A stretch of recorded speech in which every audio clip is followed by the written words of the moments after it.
Pokemon Unite tier list, but it's the best to worst Unite moves. If you enjoyed the video, don't forget to leave a like, share with your friends, and comment your thoughts down below. So I already have 3 Pokemon placed, and I want to use this as a reference for the best Unite move, probably the most average Unite move, and then the worst Unite move. Let's talk about Greninja. It's awful. You're a ranged attacker that's very frail, and then you dive into the center of a team fight with a low damage, low radius Unite move, and you stand still to eat attacks and then get blown up. Like, half the time Greninja goes in, it doesn't even get to finish the Unite move because it gets KO'd before the second hit. It's like, if you just use it, if you just see it in your games, it's not really that impressive of a Unite move. And when we get into it, this is supposed to be an ultimate ability. One good Unite move usage can win the entire game, or swing a team fight, or swing experience, or swing an objective so much that it's incredibly important to have a good Unite move for your character. Now, Greninja's still A tier, but it's kind of like that Unite move is what's keeping it from being better than Cinderace. But when it comes to Slowbro, one of the worst characters in the game, and its Unite move is fairly average. Now, a lot of people try to defend the Unite move by saying, oh, you get a pick and it immediately turns the fight into a 4v5 or something, but that isn't usually the case, especially in higher levels of play. Slowbro has to, like, get into the team fight. You know, it can surf in, it can be a tank, and it can get in there and, like, lock out a target, but then Slowbro's team has to follow up, and then the team fight just gets really messy. And also, the biggest problem with Slowbro's Unite move right now is that, say you catch out their Cinderace. Well, the meta is that most compositions are running multiple carries or multiple attackers or high damage Pokemon, so catching out one of them doesn't really do anything, and even if it's a temporary 4v4, Slowbro can just mostly be ignored, and then the rest of the team fight plays out. And again, it has to kind of like put your team in an awkward situation to follow up on your Unite move. It does have some shining moments, like you can get a pick with it, but for the most part, that's not really going to happen. And again, there's so many more game-changing Unite moves. Slowbro just going out and catching someone isn't as game-changing as something else, such as Mr. Mimes. Mr. Mime, #1 Unite move in the game because it shuts down entire team fights. You have high amounts of speed from using your Unite move. You just get to run through people as an unstoppable force with multiple instances of high damage, AoE, hard crowd control. And it's so frequent that it's not really safe to throw a Unite move while Mr. Mime is ulting, because you can get hindered and then it cancels the usage of your Unite move. So like I said, it just shuts down the team fight. And it also has like a blink built in, so it's like a Fiddlesticks ult that a Mumu ults 3 times inside of it, and you're just running around. It's ludicrous. It's so good. It's so fun to use as well. And a master Mr. Mime player using it at the right time to just cancel a team fight is insane. And hitting an opponent's carry with all the instances of the Unite move, which isn't hard because you're stunning them, is almost enough to get a KO. So yeah, it's crazy amounts of damage, crazy amounts of CC, inside of mobility, and you just get to choose whatever you want to do for however, like for the next couple of seconds, like however long it lasts, that's whatever, and then Mr. Mime's just going to be crazy because of it. So with that out of the way, let's start getting into it. #2, the second best Unite move in the game is Machamp's.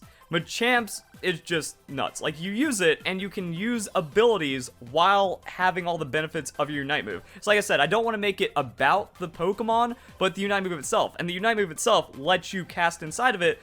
Hey guys, post-production Verlis here. So earlier in the video, I said I wanted to make the list about the Unite move itself and have very little to do with the Pokemon, but I ended up editing that out because it didn't really make that much sense, and also, Pokemon are just so tied to their Unite moves. I even talked about how Greninja doesn't want to go in, so it makes the Unite move usage worse. So I ended up taking that out because, like, it didn't make sense, but I'm going to reference it in this video, and the recording was like an hour long, so I don't want to re-record the entire thing when I think I made good points.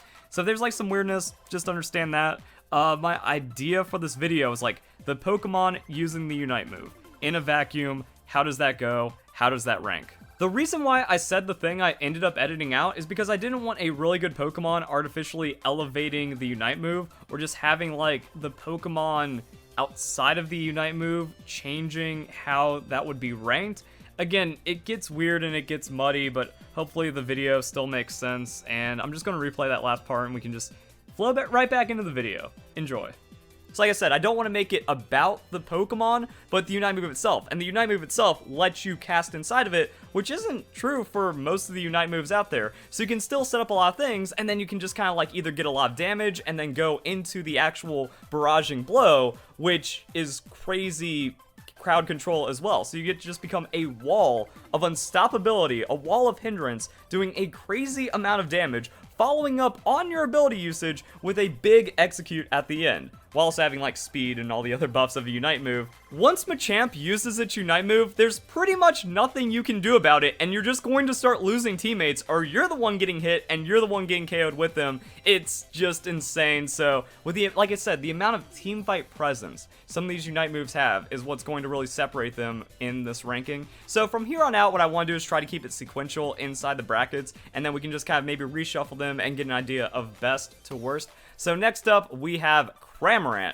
Cramorant, easy S tier. I don't know if it's actually like third place. As we go through some of these other Pokemon, we're going to see how it lands. But Cramorant's Unite move is ridiculous because it's an insane amount of damage. If the opponents cluster up, then it's actually getting bounces, which is turning it into even more damage. You're unstoppable while using it, and it takes up a huge area. And that's like the crazy thing, like it creates so much zone that it just immediately ends the team fight for however long it's going on, or as people are trying to leave because it is such a large zone. Like if Cramorant kind of kicks it up in the middle of a team fight and there's like CC or chaos going on and people can't really break off super fast, well, that's just going to be tons of free KOs or free damage for Cramorant. If they get out of it, you can still have a hit bounce from the edge onto an ally and secure more damage, CC off of Pikachu, or also just a KO that way. And it also just creates a lose-lose situation for anyone going up against it. You hear Cramorant using its Unite move, and it's like, well, do I immediately start running away, taking damage as I leave, or do I try to KO Cramorant, who most likely has a buddy barrier, and is also unstoppable, and you can't really do anything about it? So, like, contesting Cramorant, usually the wrong move, especially if people like try to group up on top of Cramorant, taking damage while also inside a team fight. It's very rare that you can actually like KO and get a Cramorant out of its Unite move through just beating it down, but then also running away. Again, that forfeits the objective, that forfeits the team fight, or you just lose as you leave. So it creates so much zoning, so much damage. It's one of the best Unite moves in the game.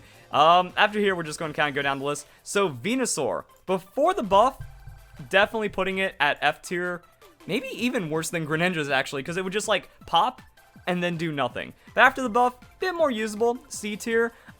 This is also where it gets weird because the Unite move itself, very low damage, pretty weak, does take up a lot of space, can secure objectives. That's really only when you're using it as Venusaur in the optimal situations where you're on low health and have Overgrow. And that's where it can kind of turn around just a little bit. So it's like C+, B-, depending on the situation. Like if you're at the end of the fight or you're getting like bursted down and you use it to get the little bit of invulnerability and then you try to hit people inside the fight, that's where it can succeed. But it takes like a lot of setup. The timing also gets a little bit weird, and even after the buff, the base damage is still kind of low. The second pops don't really do much of anything. Has long range, so it's like useful, but overall it's just kind of like it just kind of happens, and it doesn't really destroy the integrity of the team fight for the opponents or anything like that. So it's alright, but yeah, it's usable now, which is pretty good. Next up we have Gengar. So Gengar, gonna put that in the A tier.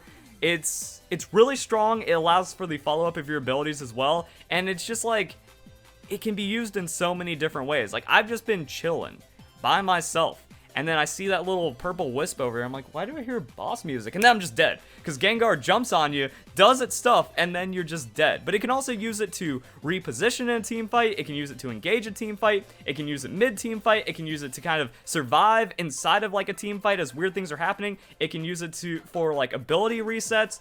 The amount of utility that gets out of it is pretty crazy. But the Unite move itself has all that utility baked in, but it's not like an insane amount of damage. It really relies on Gengar's kit being really strong, but it's also a very strong Unite move for itself. Like just, yeah. Invisibility. There's not a lot of that in Pokemon Unite right now, so it's like, oh, something's happening, Gengar's getting spooky, I'm worried, and destruction. So I think that's like, hey, this shows what A tier is. It's not completely game-winning, game-changing, but still pretty strong, pretty crazy. Snorlax. Want to put this at A tier, and it's probably going to keep sliding down through A tier, because that knock-up is crazy. The heal is crazy. The damage is okay, and also people can usually just walk out of it. So There's like a couple of really good things about that Unite move, and that's like, oh, Snorlax gets slow, uses it inside the middle of a fight, gets those little bits of knock-up, and then it can just do nothing for a while and get all of its health back. That's pretty cool. Now Snorlax is back in the fight. But it also has kind of like that slow bro problem to where it's like, yeah, you can just ignore Snorlax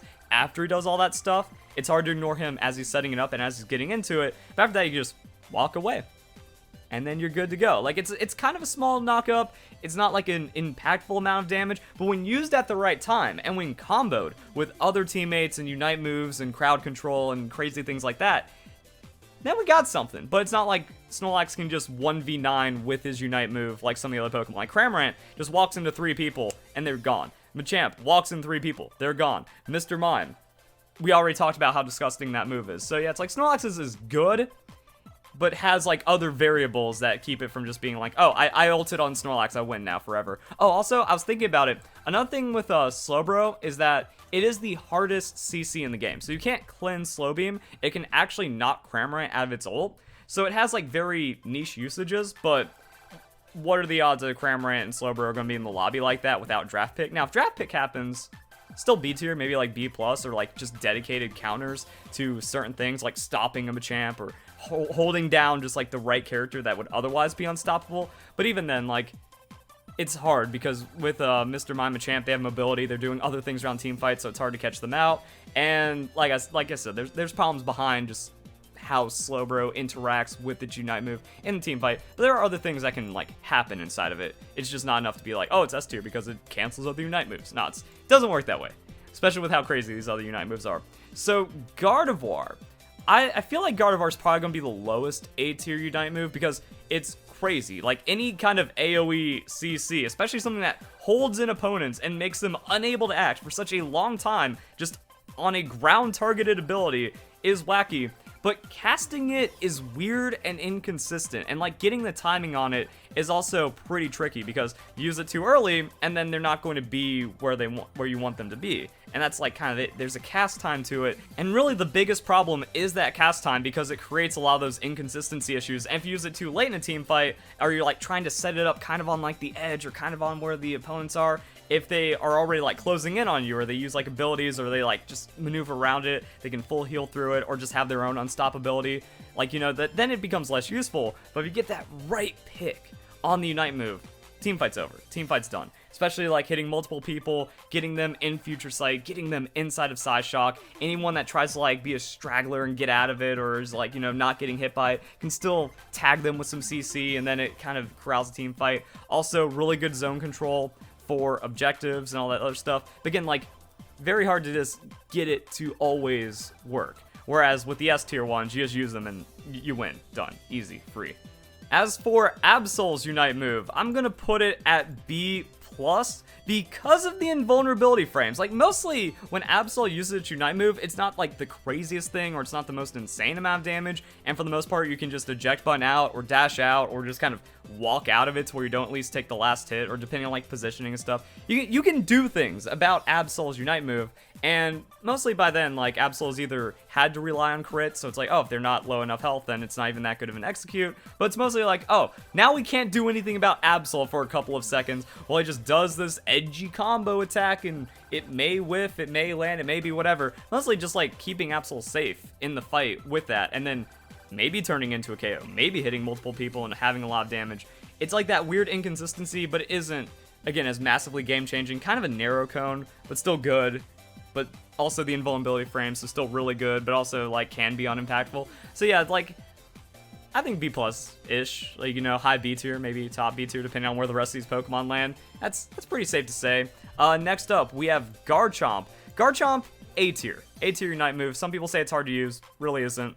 You just need to really practice it and really understand. The problem is, if you're moving while using it, you can overcast or mess up your abilities. You really just want to stand still and flick your stick around to where it needs to land. And also, the targeting does lie, but again, like, once you understand it, once you can master the Unite move usage, then you just get to do whatever you want it to do. And that can be pretty crazy.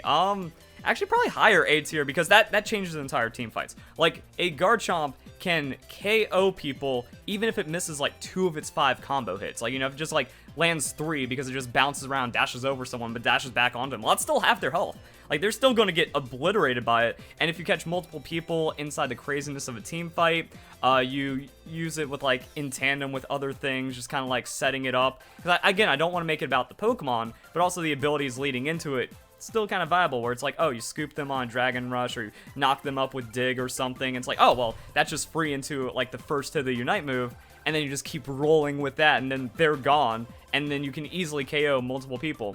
So again, it's not like easy to use, but it's not as difficult as people are saying. It's not useless. Like, some people are like, well, Garchomp just ults and it's impossible to control, so I can't get it. No, definitely not that. So it's like S tier damage, S tier power, S tier 1v5 team fight changing, but does have that inconsistency because of how it flops around and whatever. But when used well, and even when used poorly, it's still going to get multiple KOs.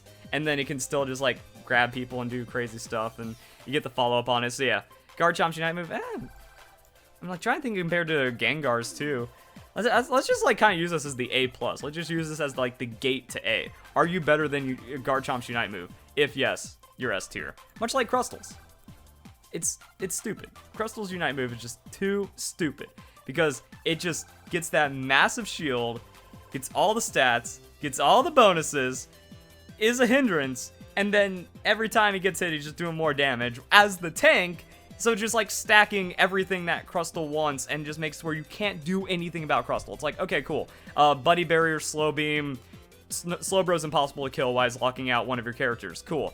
Crustal is impossible to kill while he's locking out an entire team by himself, and then KOing people inside of it. That's the difference. And much like with Machamp, you have the ability to use abilities inside of your Unite move, so you're just getting advantage on top of advantage on top of advantage. And again, like, just also when you initially use it, if everyone piles onto you and you get to use your move, well, it also stuns them, so that interrupts whatever their plans are, and now you're unkillable, and now you're just way too strong and way too ridiculous. I'm gonna have to say it's probably better than Cramorant's too. Like, Cramorant's is crazy, but again, like, a Unite moving Crustal that then Shell Smashes and then X-Scissors. Can't do anything about it, and it's going to wipe out multiple people. That's S tier, guys. Just game-changing Unite moves that you can't do anything about. On the opposite end of the spectrum, we have Lucario with that F tier. Aura Sphere pretty much does nothing. Like, you use it and then you get the Unite move boost, and then you're a melee, an all-rounder just running around and like punching things afterwards.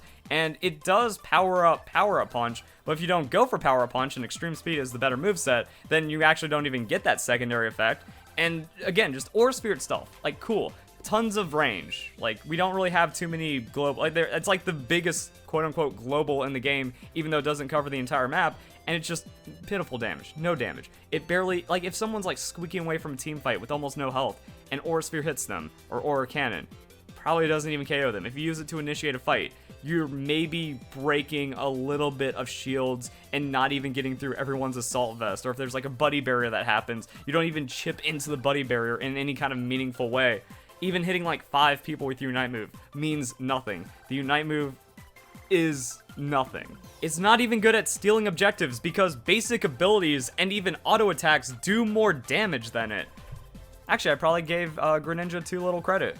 Like, at least it like kind of synergizes. Like, if you hit multiple people with it, it can do something. Aura Sphere just never does anything. Next up, we have Talonflame's Unite move. Talonflame's Unite move also just horrible and inconsistent, doesn't really work out too well. Like, the big problem about it is when you just look at the map. And we're only talking about the 5v5 Unite map, because that's the competitive Unite map. There's too many bits of terrain. There's too many corners and curves. There's not like a lot of straight angles. And even if you like do it, if you're just like a couple of degrees off on your placement, you're getting hit into a wall because it's way too wide. Like, if they made the scoop wider than like what it can get stuck on, then it's a lot better. Then it's like crazy good. Or like, you know, if there was something else to it, but it's just too wide. And for the most part, like, it's very easy to dodge. So if, like, you just dash out of it, or if you blink, because that's too much of a windup. Like, everything about Talonflame's Unite move pits it against Talonflame in something that would otherwise be pretty good. You just like scoop half a team away, and they can duel them, and then you have your AoE abilities, so you just get in there with the acrobatics, and then you also use like Flare Blitz or Fly on them. It's like, oh wow, that was just pretty crazy over there, but it almost never happens, even with good Talonflame players. And again, the windup on it, so you get out of it, and then Talonflame removes itself from the fight for free, making it a 4v5 for a bit of time. And now you also just don't have a better Unite move that would otherwise be used by a different Pokemon. And it does punish you for going for the greedy scoop. Do you just want to kind of like push a couple people away in the team fight and get the Unite move damage, or do you want to send them very far away? Well, if you miss, now you are very far away. And it's just one of those things where it's like, again, compared to the other Unite moves in the game, very inconsistent, very useless, and even if it lands, you don't get that great of a reward for it.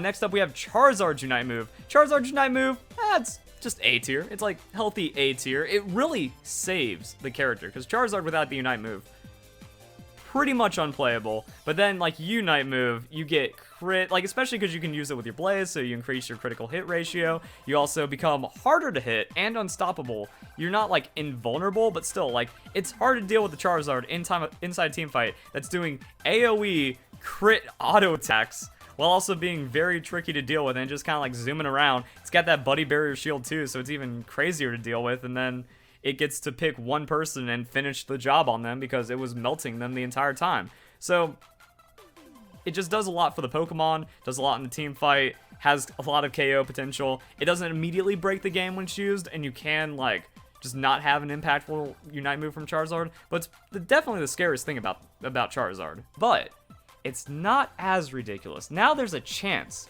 you get to survive after Zeraora uses its Unite move. It's not as ridiculous. Also, a major hindrance of Zeraora's Unite move is that it's a targeted ability. So if someone's hiding in a bush, you just can't predict them and then throw your Unite move into the bush and wipe out a team. You have to have someone face check it for you, or you have to face check. And also the range isn't super large. Like, you can't just like cast it from a screen away and then just like pop someone out with it, which is like kind of the fantasy behind it, but it does keep it balanced. And inside like the craziness of a team fight, kind of like with Gardevoir, the channeling of it can ruin your plans. Like, oh cool, they're all grouped up, let me use it, and then by the time it lands, everyone's scattered and it hits like one or two people, like the initial target, and maybe a bit more. Or the person getting targeted, it shows they're being targeted, so they can like split away from the team fight, you know, sacrifice themselves to save their allies. So a little bit too much wind up to be ridiculous, but when it lands, it's devastating. And if you hit multiple people with it, that's just a wipe. So it's crazy, but again, doesn't have just the free consistency of those S tiers, but still a very strong Unite move. Next up, we have Cinderace's Unite move. The Unite move itself is just like, probably mid B tier. Better than Slowbros for sure, but also like not the craziest thing. However, yes, you have crazy range. It is a lot of damage. Does get to steal Zapdos, and it does give you a couple of iframes, and you get to do a little bit with it, and then you also are just in, but again, it's like you're an AD with the base Unite move usage power of just like speeding you up and making you feel good for a little bit. But everyone gets those effects when they use their Unite move, so really, it's just a ranged Greninja Unite move. So once again, just like putting Greninja's Unite move a bit lower, because like, yeah, this is just better in every way, and it also like effectively does both instances of Greninja's damage at once, because it's still a big explosion, and it also has a pretty big diameter, and it keeps Cinderace safe, and then it like kind of just allows for Cinderace to do what they want. Even with like the jump off of the Shuriken for Greninja, it's not far enough. It's not like you get to flip way outside the edge of a team fight. You go like 2 steps and you're still in danger. So yeah, Cinderace is just really good. It's mostly the rest of the kit elevating Cinderace, but just a solid Unite move. Like, again, just kind of like isolating the Unite move itself. Like, all right, it works, and that synergizes into Cinderace, and everything's good. So the Unite move, even though it's B tier, doesn't hold back Cinderace from like A+ tier, S tier or something, but just solid. It happens, and then that's kind of it. Next up, we have Eldegoss, and it did get nerfed, so not as much healing, still kind of crazy, and it's like when Eldegoss uses its Unite move, you're like, okay, this is where things get wild, because it becoming untargetable. It's not going to impact team fights, so it's like a temporary 4v5, but when it lands, it just heals up all the damage from that 4v5. Also, displacement pretty good. Being able to like catch out 1 or 2 people and shove them into your team, pretty good. And it has a surprising amount of damage. So if Eldegoss needs to, it can throw away all the supportive capabilities and just use it to like finish off an opponent or have a chance at securing an objective, and still a much better chance than Lucario. So that's a lot of good stuff right there. And if you come from League of Legends, just a Janna ultimate that applies all of its healing at once, while you also have like mobility, like crazy amounts of mobility. Like you can land Janna wherever you want and then instantly apply like all of its healing and the knockback inside of it. Pretty crazy. But it doesn't have like an insane amount of autonomy behind it, and it does like just kind of shuffle things around, and it can whiff, but it can also change an entire team fight. So yeah, it's like, that's A tier. That's a solid Unite move. Pikachu's Unite move. So Pikachu's Unite move is pretty good, but also pretty weird. It seems like the damage is a little low. I'm like, because like there were points in the beta, and again, trying to like detach the Unite move from the Pokemon, because like Pikachu is like AoE and does these crazy things at range, and then kind of gets in there for its Unite move, or if Pikachu gets caught out, it can use its Unite move, do damage while gaining a little bit of safety. Also just like just dive into the team fight. Like it happens, but I think like maybe the damage is just too low on it, or there's not enough invincibility frames for it to be as good as it can be. And again, we're looking at some of the other things these Unite moves do, like comparing to the rest of them, it's like, now if it had some CC involved, like at the end of it, it just stuns everyone in range. Even a micro stun would elevate this to A tier, because that's what's missing. Just like something that massively changes the team fight. Just kind of like, okay, you're just AoE damage, it's not even big damage because Pikachu got nerfed, and it just works. It does all right things, but again, not enough iframes. Like that's why I'm like, oh, Absol's is like less range and like not getting as much damage across the team fight, but you can't do anything about Absol while it's happening. Cinderace, it gets to like really just hit that from safety as well. Pikachu kind of has to get in there a little bit, and it's mostly just trying to be a scary bubble of damage, but that bubble can pop, and that's not a good thing for the Pokemon using it. So we got some issues there. Low B tier, not as bad as Venusaur. C tier looking pretty lonely, so yeah, let's put Venusaur at C tier. Bottom of B tier here. Slowbro's just kind of representing whatever. Next up we have Wigglytuff. So Wigglytuff is rough. Inside the kit, it's like B- tier. Like inside the kit, and then like in actual game usage, again separating from Pokemon, that's where it gets weird. Because if Wigglytuff's Unite move was on Eldegoss, I think it's stronger than current Eldegoss, because AoE shield to just kind of like nullify the burst damage or the burst engage of an opponent, while also giving hindrance immunity, is nutty. And you're getting more effectiveness out of like the shove and then the healing coming from that. So the Unite move itself, like that is, yeah, like if used properly, if with a buddy barrier, and also being timed just right, and being able to just like negate a team fight or like negate the opponent's Unite moves, absurd. But in practice, it never happens like that inside the game. So what do I do for its placement and talking about that? Because it's not like, oh, I pick Wigglytuff because it has one of the best Unite moves in the game. Like, yeah, we're talking about just the raw usage in always perfect situations. It's there. But because Wigglytuff has Sing, Wigglytuff has to leave its team to run ahead into danger. The buffs helped. The hit point defensive buffs made it massive. To then have to sit on people for a couple of seconds to lull them to sleep for CC so the team can follow up. But even by then, like, you're doing a really front-to-back team fight, and the backliners still want to be kind of safe, and also the opponents can use Unite moves, become unstoppable, and just kind of run through Wigglytuff and kind of make that not a thing. But then let's say Wigglytuff gets in there.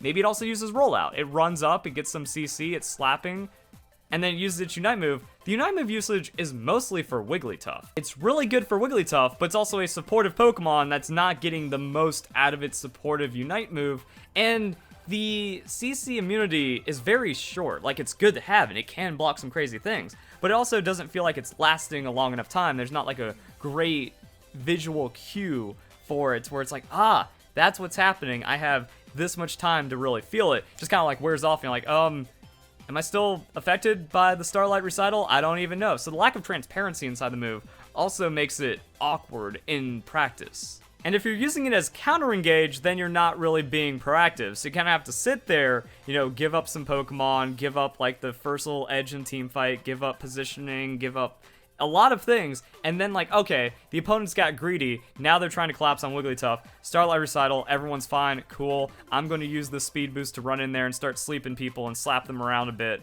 and that's like the ideal usage, but again, it just doesn't happen, and it's like a heavily the best supportive Unite move on a Pokemon that's labeled support, but doesn't play like a support. So it makes things really awkward and really weird and hard to pin down. And last, we have Ninetales. Ninetales Unite move can be pretty good, like especially if you hit a frozen opponent or like multiple frozen opponents and then you just like burst them down, do crazy damage. Yeah, pretty good. But the problem is, you're a squishy character that needs to get in there and also needs to be like in the center of the fight, not getting crowd controlled, and also being able to like get into position where you can catch as many people as possible. And once again, there's a little bit of a cast time, and it's given away by your cry. So it's like, oh, you hear Ninetales using a Unite move. If you feel like you're on the edge, like you can just kind of skirt away from that. You can flash out really quick or dash out or something. So it can be avoided, and that can lead to a lot of problems with like Ninetales gets into the team fight and uses it, and everyone else is all tied up. It's like, oh, I can't really do anything about it. Then it wrecks. Then it's like, oh, why did we lose the team fight? Probably because of Ninetales, but also not to an insane degree, and it has good range, pretty good range, but at the same time, it just doesn't feel like enough sometimes. Like, it has to be used really well under the right circumstances to shine, and once again, that's not what makes an A tier or an S tier Unite move, where it's like, just throw it out there and win, like a lot of these other ones. So it's like, yeah, has some usability, has some strength behind it. For the most part, it's also very easy to whiff, and that can lead to a lot of problems. So there we go, guys. That is my Unite move tier list. Tell me what you think. Again, I kind of struggled because for the most part, I wanted to be like, hey, Pokemon Unite move does its thing. How nuts is it? Well, some Unite moves allow you to use your abilities, so we have to tie in the Pokemon into it. When I'm saying something like Mr. Mime, like, you just detach that from Pokemon, you give it to anyone, and they're the best character in the game, pretty much. Greninja. Very few Pokemon want to stand still. Like, even tanks don't want to get in there in a small radius of small damage, standing still for a bit to where they can still get hit, and then jumping not out of danger, like, not out of the team fight into safety. So that should have way more mobility baked in at the end, but most of the time, or not most, but a lot of the time, you're still going to die in the middle of the usage. So that creates a lot of problems. Venusaur has moments of shining, but still low base damage. Did get buffed, but doesn't like just change the entirety of the game. And you have to be ahead. You have to be ahead to get like the most out of Venusaur's Unite move. If you're ahead, you pop a team fight, you pop into like multiple opponents in a team fight that are already losing to your team who is also ahead. Crazy. But that's also true of a lot of things. I mean, like, the damage ability lets it be useful in certain situations. Some Unite moves just aren't really that useful in a lot of situations, if any situations, and then like some are also still hit and miss while just being a ball of damage. So it's like you need to have either invulnerability, crowd control, ridiculous, unacceptable amounts of damage, or just the ability to lock out the entire team fight to really get the best out of Unite move. And we can see, I think that's kind of reflected here, and then a little bit of how the Pokemon wants to play with the Pokemon that just kind of stuck with in its decision and how that kind of works. Like, Mr. Mime isn't an A-tier character, but definitely the best Unite move in the game. Lucario is an A-tier character being held back by its Unite move, so stuff like that. So now that we've kind of put things down in this list, that's what I meant in the beginning where I said I don't want to make it about the Pokemon that much, where it's like, well, Lucario is an A-tier character, so its Unite move is just going to be better because the rest of Lucario is insane. If anything, the Unite move needs to elevate the Pokemon to be a higher tier Unite move or something like that. I don't know. Hope you guys enjoy the video. Hope you all have a nice day. Thank you very much for watching.